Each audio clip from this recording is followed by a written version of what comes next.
देखो second video मी आहे ते काही वेळा दोन गुणांच्या कृतीमध्ये एक एक गुणांच्या दोन लहान लहान कृती विचारल्या जाऊ शकतात। मतलब कि जो आकलन कृति है दो दो गुण का, इनमें से एक एक मार्क के छोटी छोटी आकलन कृति पूछी जा सकती है। हाँ, ये ध्यान में रखना बेटा। अभी शुरुआत होती है कृति नंबर 1, प्रश्न 1 आकलन कृति। आता अभी लेसन का विभाग 1 देखो, विभाग 1 गद्य विभाग, इसमें कृति 1 पहला प्रश्न। तो पहला प्रश्न जो है यहाँ पर दिया है कृति 1 व 2। लक्षात ठेवा, कृति 1 व 2 नंबर 1 ऐसे 4 है, 1 2 3 4।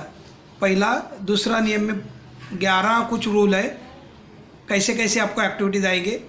तीसरा और चौथा है। पहिला, आशयाच्या आकलनावर व उपयोजनावर आधारित असतील या कृती वस्तुनिष्ठ स्वरूपाच्या असतील। मतलब आपको ये जो आकलन कृति जो पूछा जाएगा वो आपके पैसेज के लेसन के पैसेज के आधार पर ही पूछा जाएगा। वस्तुनिष्ठ म्हणजे जो आपको पैसे दिया जाएगा उस पैसेज के आधार पर कंपेयर में ही आपको ये सवाल पूछे जाएंगे। नंबर 2, प्रत्येक वेळी विचारलेली कृति ठराविक प्रकारची असेल असे नाही। आता हर बार जो आकलन कृति पूछी जाती है वो एक ही टाइप की नहीं हो सकती है, अलग अलग टाइप में। अलग अलग टाइप माना कितने हैं, तो 11 टाइप बताए। तो आप ध्यान दो, एक आकृति बंध पूर्ण करा। अलग अलग टाइप बोलो तो ऐसे, एक आकृति बंध पूर्ण करा। नंबर 2, कोष्टक जो 9 में किया हमने, कोष्टक ऑब्लिक तक्ता ऑब्लिक यादी वंश वृक्ष पूर्ण करा। नंबर 3, घटना क्रमानुसार क्रम लावा। नंबर 4, सहसंबंधानुसार लिहा। नंबर 5, सहसंबंध लक्षात घेऊन वाक्याचा क्रम लावा। नंबर 6, सहसंबंध लक्षात घेऊन वाक्य पूर्ण करा। नंबर 7, ओघ तक्ता पूर्ण करा, जो हमने 9 में पढ़ाई किया है। 8, सहसंबंध लक्षात घेऊन योग्य विधान निवडा। 9, जोड्या लावा, मॅच द फॉलोइंग। 10, गाळलेल्या ब्लँक्स गाळलेल्या जागा भरा। 11, विधान पूर्ण करा। ऐसे पहला दूसरे में 11 ऐसे क्वेश्चन आकलन कृति में पूछे जाते हैं। तीसरा है या कृतीमध्ये उत्तर बहुधा 1-2 शब्दात लिहावे लागेल। आता आकलन कृति में 1-2 शब्द में आंसर लिखना होता है। क्वचित कभी एक बार प्रसंगित अधिक शब्दात ही हो सकते हैं, म्हणजे 1-2 शब्द के अलावा और 4-5 शब्दों में भी उसका आंसर कभी कभी कोई कोई एक्टिविटीज़ में आ सकता है। पूर्ण वाक्यातील लिहिणे अपेक्षित असेल, कोई कोई पूरे वाक्य में आकलन कृति लिखने जरूरी होता है। जैसा आपको क्वेश्चन होगा, कृति होगी, वैसा आंसर आपको अपेक्षित है। 4, कृतीचे उत्तर जसेच्या तसे उतार्यात असेल असे नाही। वेरी इंपॉर्टेंट नोट है नंबर 4 कि कृति का जो उत्तर होता है वो जैसे का जैसा आपको पैसेज में नहीं मिल सकता है। समानार्थी वाक्य बना सकते हो आप, उसके कंपेयर में स्वमत के रूप में आप उसको फॉलो कर सकते हैं, लिख सकते हैं। काही वेळा कुछ बार स्वतःच्या शब्दात, म्हणजे खुद स्वमत बोला ना मैंने, स्वतःच्या शब्दात उत्तर लिहावे लागेल, म्हणजे लिखना होगा। आगे बच्चों, उसके बाद है आकलन कृति अ आ हो गया। अभी तीसरा प्रश्न 3 मार्क का है। पहला बताया मैंने आकलन कृति दोनों बताए मैंने, 1-2 उसके रूल बताए। अभी तीसरा प्रश्न है 3 मार्क का, स्वमत। अतः स्वमत में आपको क्या हिंट दिया है, क्या बताया है, क्या करना है, तो लक्षात ठेवा, ध्यान में रखो। येथे स्वतःच्या शब्दात स्वतःचे मत मांडण्यावर भर असेल। मतलब कि आपको खुद के शब्दों में आपको ये स्वमत को लिखना होगा। ज़्यादातर अभिव्यक्ति पर, अभिव्यक्ति म्हणजे अपने शब्दों पर, अपने विचारों पर, कल्पनाओं पर उस सवाल का आंसर हमें लिखना होता है। हा मुक्तोत्तरी स्वरूपाचा प्रश्न असेल। मतलब मुक्तोत्तरी स्वरूप माना क्या कि जो सवाल दिया होता है जनरली आपके विचारों से उसको फॉलो करना है। आता स्वमत एक्चुअली ये गॉड गिफ्ट है तुम्हारे लिए। आता किसी भी टीचरों के विचार आपके साथ जुड़ते नहीं है। परिवार में भी देखो कहाँ जुड़ते एक दूसरे के विचार एक दूसरे के साथ, भगवान ने बनाया ऐसा है। इसीलिए तो आपको ये दिया है कि आप जैसे भी लिखते हो स्वमत, तो आपके ऊपर डिपेंड करता है कि, और हर टीचर को स्वमत पर आंसर देना ही है। जरूरी नहीं कि टीचरों के विचार आपके विचार एक है, इसीलिए उनको छोड़ना नहीं चाहिए। फुलनी फुलाची पाकड़ी, कुछ न कुछ मार्ग आपको मिलेगा ही। तो यहाँ दूसरा दिया आहे की या कृतीत प्रकट स्वमत प्रकट करण्यासाठी, या कृतीत स्वमत प्रकट करण्यासाठी पुढील प्रमाणे प्रश्न विचारले जाऊ शकतात। आता कौन कौन से प्रश्न आपको आ सकते हैं, तो मैंने ये जो 10 जो क्वेश्चंस है ऐसे स्वमत पर आपको दिए जा सकते हैं। एक, दिलेल्या उतार्यातील विचार स्पष्ट करून सांगा। दिलेला जो पॅसेज आहे उस पर विचार स्पष्ट करना है। दूसरा है, दिलेल्या उतार्यातील विचार आजच्या परिस्थितीत लागू पड़तो का हे समजावून सांगा। म्हणजे आज ये जो हमारे जो विचार है आज के परिस्थिति में वो फॉलो हो सकते हैं क्या, ये समझा कर बताओ। दिलेल्या उतार्यातील विचाराला अनुसरून स्वतःची जबाबदारी समजावून सांगा, ये एक आहे। चौथा आहे, दिलेल्या उतार्यातील विचारासंबंधात तुमचे स्वतःचे मत थोडक्यात मांडा। पाचवा आहे, पाठातील एका घटकाचे आत्मकथन करा। 6 आहे, पाठातील विशिष्ट मजकूर संवाद रूपात लिहा। 7वां आहे, तुमच्या जीवनात एखादी अविस्मरणीय प्रसंग लिहा। 8वां आहे, पाठ्यपुस्तकातील कथेचा शेवट बदलून लिहा। 9 आहे, दिलेल्या उतार्याच्या अनुषंगाने आवडणारा सण, महिना, ऋतू, उत्सव, प्राणी, वनस्पति, फूल, फळ, वस्तु वगैरह माहिती लिहा। ये बहुत ही जनरल सवाल है, ऐसे ज़्यादा पूछे जाते हैं। वापस बता रहा हूँ, 9 नंबर, दिलेल्या उतार्याच्या अनुषंगाने आवडणारा सण, एखाद्या लेसन के कंपेयर में त्यौहार, महीना, ऋतु, उत्सव, प्राणी, वनस्पति, फूल, फळ, वस्तु वगैरह एक्सेट्रा वगैरह माहिती लिहा। इसके बारे में आपको पूछा जा सकता है। और 10 है, उतार्याला अनुसरून स्वतः अनुभवलेला एखादा प्रसंग लिहा। अशा प्रकारे आणखी विविध प्रश्न विचारले जाऊ शकतात। इसका मतलब है ये फक्त 10 आपको नहीं, तो अलग भी अपने कल्पनाओं से आप ऐसे विचार करके सवाल तैयार कर सकते हैं। स्वमत में आपको जनरली कोई भी सवाल ऐसा है, फक्त टाइप मैंने बताया 10, अलग भी कुछ आ सकता है, ध्यान रखना बेटा, लेसन के कंपेयर में। आगे देखो बेटा, प्रश्न 1A। प्रश्न 1A याद है, पुढील उतारा वाचून दिलेल्या सूचनानुसार कृती करा। सुनो बेटा, अभी हमने क्या किया, प्रश्न पहला जो है वो सेम दूसरे पैसेज में यूज़ होता है। अभी हम जाते हैं पद्य विभाग। हाँ, पहले अनसीन देख लेते हैं एक बार, अनसीन एक बार वापस रिपीट कर लेते हैं। आपने तो सुना है लेकिन फिर भी बता रहा हूँ। तीसरा पैसेज अभी अ हो गया। ई, पुढील उतारा वाचून दिलेल्या सूचनानुसार कृती करा। अनसीन पैसेज वो है आपको 4 मार्क का, लक्षात ठेवा, कुछ ध्यान में रखो। प्रश्न 1E यासाठी 130-150 शब्दांचा एक अपठित उतारा दिला जाईल। आता एक्चुअली ये आपको 80 और 100 का ही बताया था मैंने, इसमें थोड़ा सा अलग प्रकार से दिया है, ई के जैसा बताया, लेकिन ये छोटा रहेगा क्योंकि पहले वो भी सेम रहता था। अभी 80-100 शब्दों में आएगा। 2 कृती देखो ना, प्रश्न 1 यासाठी अपठित उतारा दिला जाईल, यावरील आकलनाच्या 2 कृती, यावर 1A, ये 130-150 में आएगा। और प्रश्न 1A कृती 1 साठी दिलेली मार्गदर्शन पहा। प्रश्न 1E मध्ये दिलेला अपठित उतारा वाचून या उतार्यात उपयोजित लेखनातील प्रश्न 5-2 मध्ये सारांश लिहावा। मतलब प्रश्न 5 में आपको ये रिपीट यहाँ पे सूचना दी है कि प्रश्न 5 सारांश लेखन में आपको ये सवाल पूछा जाएगा। हो गया पहला प्रश्न हमारा, हो गया बेटा, कितने 18 मार्क का हो गया। अभी जाते हैं सेकंड प्रश्न, पद्य विभाग। देखो दूसरा प्रश्न 16 मार्क का है, पद्य विभाग। अतः उसमें हमें ध्यान देना है कि 8-8 मार्क का 2 कृती है, 16 मार्क का पद्य विभाग। वो कैसे करना है तो ध्यान दो। प्रश्न 2A, पुढील कवितेच्या आधारे दिलेल्या सूचनानुसार कृती करा। यानी सूचना के अनुसार हमें कृती सॉल्व करनी है। लक्षात ठेवा, ध्यान में रखो, या कृतीसाठी पाठ्यपुस्तकातील एक कविता दिली जाईल। आता पहिला अ जो आहे आपको एक कविता आएगी, दिलेल्या कवितेवर 1 ते कृती 4 या प्रत्येकी 2-2 गुणांच्या असतील, म्हणजे 1 से 4 कृति दिया जाएगा और हर एक कृति को 2-2 मार्क है, ऐसे 8 मार्क का ये आपको ये कविता पद्य विभाग अ होगा।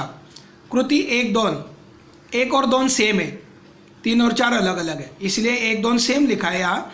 1-2 या कृती आशयाच्या आकलनावर, फॅक्च्युअल अंडरस्टँडिंग व उपयोजनावर एप्लीकेशन आधारित असतील। कहने का मतलब है कि ये जो कृति आकलन कृति कविता के आधार पर कविता पर दी जाएगी।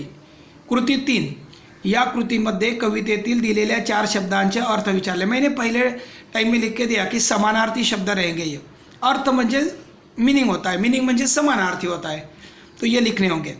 आता इसमें पहले क्या होता था कि प्रतिशब्द लिखना होता था, कविता कैसा, ये इसमें जनरल लिखने हैं, अभी ऐसा कोई रूल नहीं है यहाँ पे, समानार्थी शब्द लिखना है।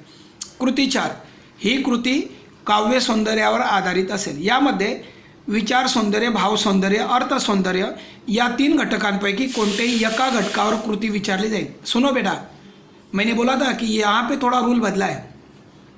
ये कृति फिर से ध्यान रखो काव्य सौंदर्य का, कि काव्य सौंदर्य में क्या पूछा जाएगा, तो विचार सौंदर्य, भाव सौंदर्य और अर्थ सौंदर्य, ये तीनों में से सिर्फ एक कृति पर एक घटक, विचार, भाव और अर्थ, ये 3 में से एक ही घटक पर, म्हणजे तीनों में से एक पर आपको 2 पैराग्राफ में आंसर लिखना होगा, 2 मार्क का होगा। ये याद रखना बेटा, यहाँ पे ये करेक्शन करना है। हाँ, उसके बाद आगे जाते हैं। ये पद्य विभाग का पहला पैसेज हुआ। अभी हम दूसरा पैसेज देखते हैं। आ पे जाते हैं। देखो यहाँ आ गए हम आ पर। प्रश्न 2 आ, पुढीलपैकी कोणत्याही एका कवितेवर दिलेल्या मुद्द्यांच्या आधारे कृति करा। हमने पहले भी लिखे वो पॉइंट्स, वही है, इसमें कोई बदल नहीं, फक्त रिवीजन होगा तुम्हारा, इसलिए जानबूझकर मैंने इस प्रकार से वीडियो अलग अलग बनाए।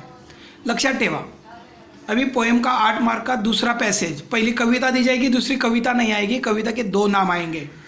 यहाँ पे कविता के 2 नाम आएंगे, ऊपर दिया है पुढीलपैकी कोणत्याही एका कवितेवर दिलेल्या मुद्द्यांच्या आधारे, म्हणजे एका म्हणजे 2 कविता के नाम आएंगे। देखो ऊपर दिया है प्रश्न अ मध्ये दिलेल्या पठित कविता सोडून, म्हणजे आपको ये रूल ध्यान रखना है कि आपको जो प्रश्न पद्य में जो पहली अ में कविता आई है वो नहीं आएगी रिपीट, वो छोड़कर बाकी कविताओं में से 2 कविता के नाम आएंगे, ये याद रखना है। अ मध्ये दिलेल्या पठित कविता सोडून पाठ्यपुस्तकातील इतर कोणत्याही 2 कवितांची नावे आएगी। मतलब जो प्रिंट कविता को पहले सवाल में पूछी गई है 8 मार्क में, वो छोड़कर कोई भी 2 कविता दी जाएगी।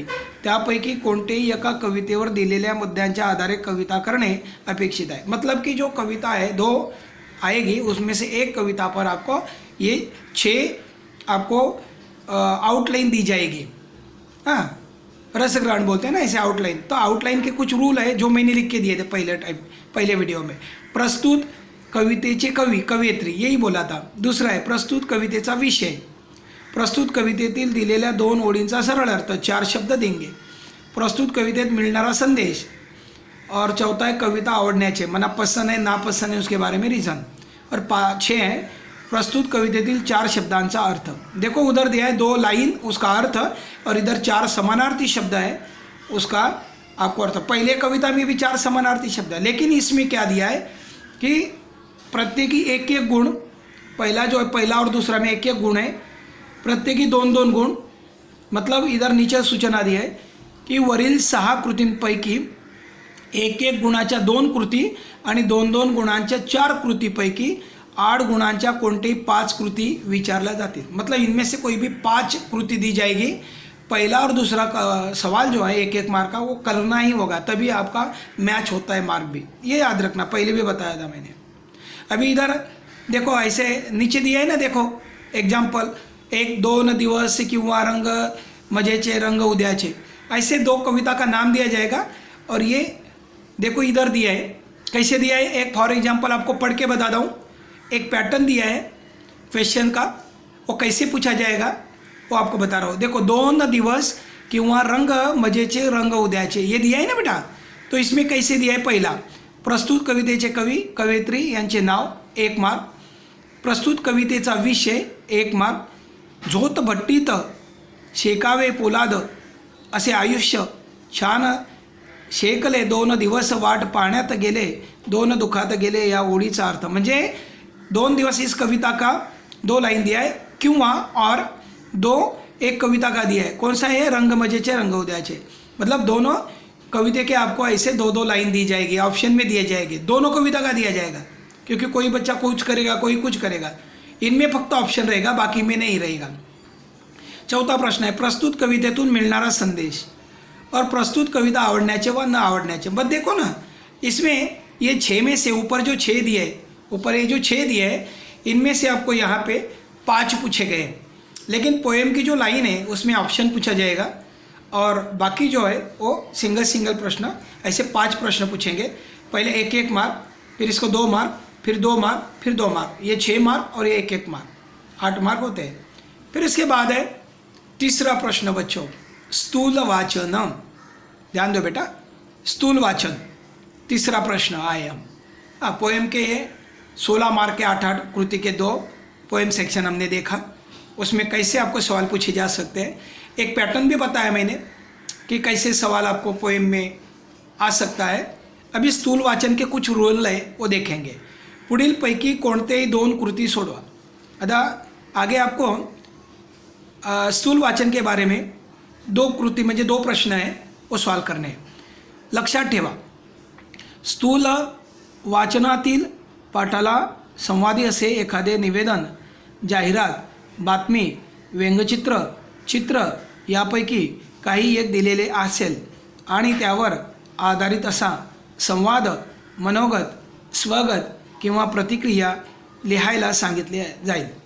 अभी देखो यहाँ पर आपको कोई भी निवेदन, जाहिरात लेखन, बातमी, व्यंगचित्र ऐसे दिया जाएगा और उस पर मनोगत, संवाद या स्वगत ऐसे आपको लिखने के लिए कहा जाएगा. सेकंड, दिलेल्या मुद्द्यावरून टिप्पा लिहायला सांगितलं. एखादा टाइम में आपको जैसे बार्क है, होमी भाभा है, वो उसमें ऐसे छोटे छोटे आउटलाइन दी जाएगी और मुद्दे और उस पर आपको लिखने के लिए कहा जाएगा. तो ऐसे दो दिए जाएंगे, 2 में 1.5 मार्क रहेगा.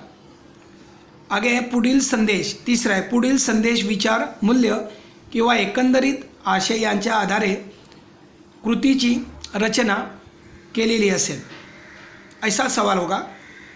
तो अभी एक और पूछा जा सकता है व्यक्तिचित्र, साहित्य प्रकार, पाठाचे वैशिष्ट्ये किंवा पाठातील पात्रांची म्हणजे कॅरेक्टर, पात्रांची वैशिष्ट्ये यावर कृतीची रचना केली जाईल. अभी उसके बाद है एकंदर 3 कृती दिल्या जातील त्यापैकी 2 सोडवणे. 3 दिया जाएगा, मैंने बताया था 4 रैपिड है, 3 कृति दिए जाएंगे. इनमें से 2 सॉल्व करना, एक को 3, 6 मार्क का ये रैपिड रहेगा. एग्जाम्पल उस पर आपको मैं बता रहा हूँ कि एग्जाम्पल कैसे पूछा जाएगा. तो ये एग्जाम्पल दिया है स्वमत. हाँ, स्काय इज द लिमिट ही परिस्थिती केव्हा निर्माण होऊ शकते ते मोठे होत असलेल्या मुलांना या पाठाच्या आधारे. हा एक प्रश्न. दूसरा टिप्पा सगवारो कैक्टस, एक रैपिड है उसमें से एक टिप दिया है आउटलाइन. और तीसरा है सूर्य आणि पणती यातील संवाद स्वतःच्या कल्पनेने लिया. मतलब 3 है, तीनों में से कोई भी 2 आपको सॉल्व करने हैं. ऐसा एक पैटर्न बताया मैंने आपको कि ऐसा बोर्ड में आएगा. इनमें से कोई भी 2 पर आपको 3-3 मार्क की एक्टिविटीज़ करनी है. बहुत इजी है बेटा, डरने की कोई ज़रूरत नहीं है. फिर उसके बाद भाषाभ्यास म्हणजे ग्रामर. याद रखो बेटा, अगले टाइम में हम लोग ग्रामर का जो एक्टिविटीज़ रहेगा वो और उपयोजित लेखन का एक वीडियो बना लेंगे. जैसे हो सके वैसे समझाने का प्रयास करेंगे. बहुत इजी है. हम लोग विभाग 4 भाषाभ्यास, व्याकरण, घटकांवर आधारित कृति 16 मार्क रहेगा. ये 16 मार्क कैसे कलेक्ट किए है ये आपको बताता हूँ. पहले 8 मार्क वाक्य प्रकार 2 गुण, वाक्य रूपांतर 2 गुण. अतः वाक्य प्रकार और वाक्य रूपांतर. वाक्य प्रकार कैसे हैं? विधानार्थी, विधानार्थी, प्रश्नार्थी, उद्गारार्थी और आज्ञार्थी, इनको पहचानो, ओळखा मना पहचानो और दूसरा बदल करा, जो आपको मैंने पहले वीडियो में बताया है। ये 2-2 मार्क के 4 हैं। और वाक्प्रचार, अर्थ सांगून वाक्यात उपयोग करा, अर्थ बताना 1 मार्क का और वाक्य तैयार करना 1 मार्क का। ऐसे यहाँ पर ये 8 मार्क की कृति है। ये अगले वीडियो में मैं बहुत अच्छी तरह से ग्रामर और उपयोजित लेखन एक वीडियो में डिटेल में समझाऊंगा। जो जो वीडियो आप देख रहे हो आपके व्हाट्सएप में आएगा, बहुत अच्छी तरह से उनको नोटबुक में उतार के रखो, बना के रखो। आप बनाओगे तो आप बहुत अच्छी तरह से स्टडी कर पाओगे। आपको ये गेस हो जाएगा कि मुझे कैसे पढ़ना है, पेपर कैसा लिखना है, पेपर कैसा आएगा, कहाँ मार्क कलेक्ट किए हैं, हमें कैसे टारगेट करने हैं। जास्त जास्त मार्क लेकर मैं जास्त जास्त अपने मम्मी पापा की उम्मीद पूरी करूँगा, ऐसा आप सोचो बेटा। और अगले पीरियड में इंतज़ार करो, आगे 4था और 5वां प्रश्न हम शुरू करेंगे।